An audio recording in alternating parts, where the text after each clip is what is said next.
वो याद आता है तो आने दो, बुलाने से क्या होगा। दिल तड़पता है तो तड़पने दो, बहलाने से क्या होगा।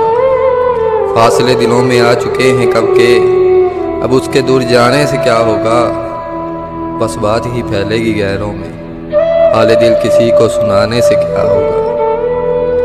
वो बदल गया है तो क्या कर सकते हैं, अब बरा हमारे बदल जाने से क्या होगा। ईद वीद आई होगी साहिब, और मतलब नया सूट सिलवाने से क्या होगा। ज़रा उनके नाखून तो देखिए, उनको जख्म दिखाने से क्या होगा।